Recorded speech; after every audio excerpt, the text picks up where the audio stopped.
Hey guys, GCB here back with another amazing video. As you guys can see today, we have another Alpen Fury update for you guys. Here you can see they're working on some of the Alpen Fury supports once again, torquing some of the bolts, installing some of the bolts, and so on and so forth.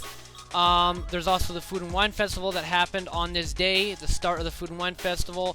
So I'll have some imagery of that. As you can currently see though, they are starting to grout some of the bottom of these supports near the Skyflyer loop.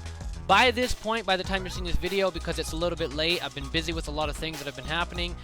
They probably completed a lot more work than as you're seeing here, and all this work today that you're seeing has already been completed and is fast forwarded by almost a couple days at this point. And I haven't uploaded in a couple days because I've been busy with a few things. My phone camera got smashed, my car has the engine light on. Like just a slew of things have just been bombarding me recently, guys, so that's why I've sort of been, you know, offline for a little bit. I've also got a gigantic sunburn I'm trying to manage and get rid of. It's almost gone, but I'm constantly applying some lotion to it to keep it moisturized. As you can see here though, there's some Food and Wine Festival footage that I have for you guys to show off what it looked like under the Skyflyer loop area. We can see some beautiful views of what it looks like from the coaster above us. It didn't go all the way into the Skyflyer loop, however, there was a good chunk of it that we were under for the Food and Wine Festival.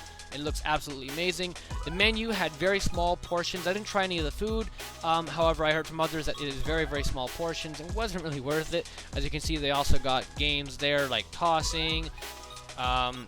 They also had some wine toss as well. For some reason, they also had whatever this thing was, which is some kind of continuous water thing. I'm not too sure. Apart from that, they also had this beautiful, beautiful entrance at both the exit and entrance of the Food and Wine Festival area, which was these giant barrels. Apart from that, here's some more footage of them once again torquing more bolts, working on things like that. On the Alpen Fury support, so on and so forth. Now, as you guys can see right here, they have the fully assembled Alpen Fury blue train, which they have finally assembled fully. The blue and orange train. The orange train is inside of the launch, and the blue train is up in the station. Now, I later on found out that there actually were no up wheels on the bottom of that. So they actually lifted the train originally from my last video onto the track instead of back launching it. Also, as you can see right here, guys, the Alpen Fury envelope for testing the width and height clearance area of the coaster, it's actually going across the final section of the brake run coming back on in.